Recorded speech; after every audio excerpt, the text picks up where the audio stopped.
Kung mahilig ka sa mga librong makakatulong sa mindset mo, swak na swak ang libro ni Grant Cardone na The 10X Rule. Para ito sa mga taong nangangarap, nagsusumikap, at naghahanap ng inspirasyon para umunlad sa buhay. At kung napanood mo ang past video natin na 10 libro na magpapayaman sa'yo, nabanggit ko doon ng librong ito ang isa sa mga daging dahilan kung bakit ako bumalik at mas na-inspire na gumawa ng mga videos dito sa YouTube. Kaya kung ano man ang goals mo sa ngayon, sana ay ma-inspire ka rin sa librong ito. Dahil pag-uusapan natin ngayon ang 5 aral sa librong The 10X Rule by Grant Cardone. Pero bago tayo mag-umpisa ay like mo na rin ang ating video, mag-subscribe at i-hit ang notification bell para updated ka sa mga bago nating upload. Kaya kung handa ka na, let's go!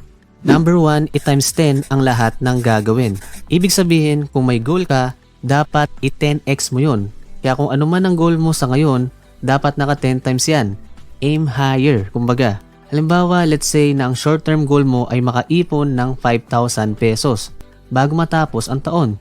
Kung susundin mo ang The 10X Rule, gagawin mong 50,000 pesos ang goal mong maipon imbes na 5,000 pesos na lang.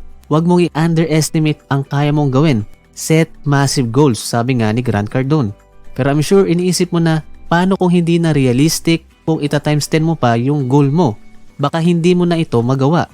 Kaya naman nakasalalay yan sa isa pang principle ng 10X Rule. At sabi dito, take massive actions. Kung magsiset ka ng 10X goals, syempre, dapat 10X actions din ang gagawin mo para ma-accomplish yung massive goals na yun. Hindi naman pwede na ang taas-taas ng pangarap mo, pero ayaw mong trabahuhin at paghirapan ng matindi ang bagay na yun. So ngayong times 10 mo na yung short-term goal mo at ginawa mo ng 50,000 pesos ang gusto mong maipon. Kaya kailangan mong pagtrabahuhan yan. Ano-ano yung mga actions or 10x actions na dapat mong gawin para makompleto mo yung goal mo. Pwedeng mag-sideline ka, magbenta ka online, at kung ano-ano pang bagay na alam mong pwede mong pagkakitaan. At syempre maging consistent ka. Basta kung ano man yung bare minimum effort na madalas mong ginagawa, kailangan mong i-upgrade at i-times 10. Huwag mong paliitin ang goal mo, pagkus palakihin mo ang effort mo. Hindi mo man makuha yung mismong goal mo na 50,000 pesos, pero kung matinding effort naman yung ginawa mo para makaipon, I'm sure na mas malaki pa rin ang may tatabi mo kesa sa hindi ka gaanong nag-effort at nagsettle ka na lang sa una mong goal na 5,000 pesos. Kung hindi ka man umabot sa 50,000 pesos, malay mo umabot ka naman sa 30,000 pesos. So kahit hindi mo na-reach yung 50,000 pesos na goal mo, malaki pa rin ang difference nun sa 5,000 pesos na una at maliit mong goal. Yan ang concept ng 10x rule. 10x actions times 10x goals equals 100x results. Number 2, set massive goals then take massive actions. Ayon kay Grant Cardone, pagdating sa goals natin, mayroong 4 ng level ng actions. Ito ang no action, reverse action, average action at ang pinakamalaga, massive action. Ang no action ay syempre yung mga taong walang ginagawa tungkol sa goals nila. Ito yung mga taong may pangarap naman kaso hanggang dun na lang, pangarap lang. Hindi talaga nagsusumikap para makuha yung goals nila.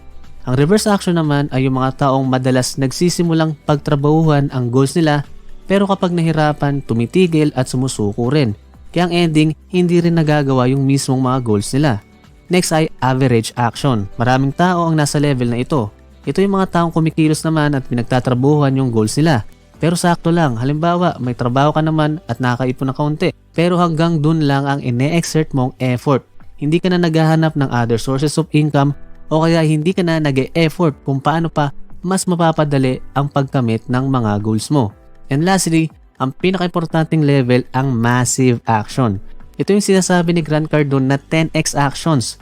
Masasabi mong nasa massive level of action ka na kung alam mong mas nagsisipag ka, mas focus ka, mas consistent ka at mas ginagawa mo ang lahat ng makakaya mo para lang maabot ang mga goals mo. Halimbawa, bukod sa trabaho mo, meron ka pang iba't ibang side hustles. And at the same time, madalas ka ring mag-aral ng mga bagay na mas ikakaunlad mo pa. Ikaw, sa palagay mo, nasa ang level of action ka? Comment your answer sa baba. Ngayon, bakit ba mahalaga ang massive action? Simple lang, hindi lahat willing mag-take ng extra effort, hindi lahat willing mapagod, at hindi lahat willing mahirapan. Kaya sa kahit na anong gagawin mo, palagi kang may advantage sa iba as long as willing kang mag-take ng massive action. Kaya kung isa sa puso mo ang 10x rule, dapat mong tanggapin na dadating ka sa point na mahihirapan ka at mapapagod ka. Pero kung gusto mo talagang umunlad sa buhay at makamit ang massive goals mo, huwag kang susuko. Marami sa mga mayayaman na galing sa hirap, hindi naman yumaman dahil lang sa swerte. Marami sa kanila ang yumaman dahil sa matinding pagsusumikap. Kaya kahit anumang sitwasyon mo sa buhay ngayon, may pag-asa pa. Nasa sayo na lang kung willing ka bang na mag-take ng extra effort at gumawa ng massive actions papunta sa goals mo. Tandaan mo, success requires effort. Narito pa ang ilang lessons na pwede mo makuha sa librong The 10X Rule. Number 3, obligasyon mong maging successful. Kung isipin mo kasi na ang pagiging successful sa buhay ay hindi naman mahalaga, mananatili na yan sa subconscious mind mo hanggang sa mag-reflect sa mga actions mo. At ang resulta, hindi ka talaga magiging successful kasi in the first place, hindi mo naman inobliga ang sarili mo na maging successful.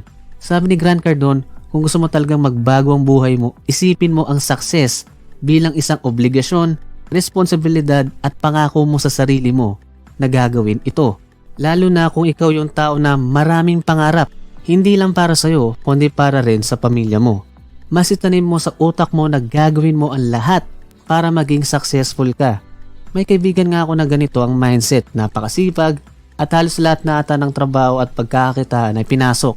Ang sabi niya sa akin, wala siyang karapatang maging tamad dahil mahirap lang siya. Siguro para sa iba ay nakakatawa o kaya ay nakakaawa siya. Pero para sa akin, nakakahanga ang kaibigan kong ito. Sa kabila ng sitwasyon niya, ay mas pinili niyang magsumikap dahil ayaw niyang manatiling mahirap habang buhay. Ito yung tipo ng tao na kahit nakikita mong nahihirapan sa ngayon, alam mong may mararating sa buhay balang araw. Number 4, kontrolado mo ang sarili mo. Pagkatapos mong itanim sa mindset mo na kailangan mo maging successful o kaya kailangan mong ma-reach ang goals mo, kung ano man ang mangyari, always take responsibility dahil kontrolado mo ang sarili mo. Kontrolado mo ang mga bagay na ginawa mo o hindi mo ginawa. Kumbaga kung ma-reach mo ang goals mo, congrats dahil sa'yo yan. Pinaghirapan mo yan dahil yan sa effort mo, sa sipag mo at pagsusumikap mo. Pero kung hindi mo naman ma-reach ang goals mo, dahil din sa'yo yan, maaaring nagkulang ka siguro sa ibang bagay.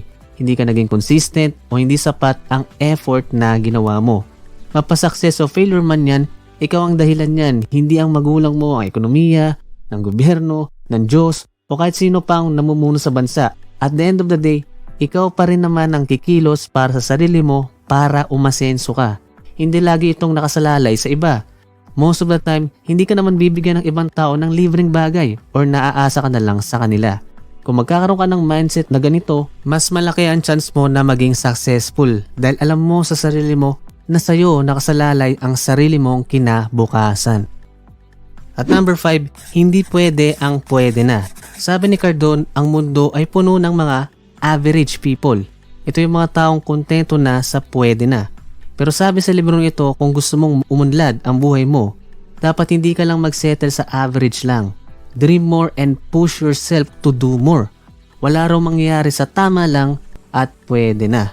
Minsan, may mga pagkakataong nawawala tayo sa focus o kaya naman ay pinanghihinaan tayo ng loob na gawin ang mga bagay na dapat ay ginagawa natin para makamit ang ating goals or pangarap. Pero magandang alalahanin natin palagi ang 10x rule. Kung gusto nating mangyari ang mga pinapangarap natin sa buhay, kailangan talaga natin ng 10x na pagkilos. Kailangan mas magsumikap, mas galingan sa trabaho, mas maging focus, at mas maging consistent. Nakakapagod man pero balang araw, papasalamatan mo rin ang sarili mo. Pero bago tayo matapos sa ating video ay follow na rin kami sa aming FB, IG, TikTok at mag-subscribe na rin kayo sa aming crypto only channel. Kaya in summary, itong 5 lessons sa The 10X Rule, the only difference between success and failure by Grant Cardone. Number 1, i-times 10 ang lahat ng gagawin. Number 2, set massive goals then take massive actions. Number 3, obligasyon mong maging successful. Number 4, kontrolado mo ang sarili mo. At number 5, hindi pwede ang pwede na. Kita-kits sa susunod na video.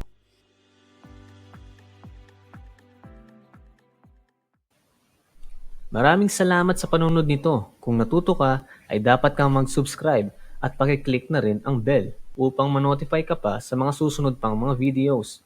Pakishare na lang rin sa mga kaibigan natin gustong matuto at yumaman. Thank you and God bless.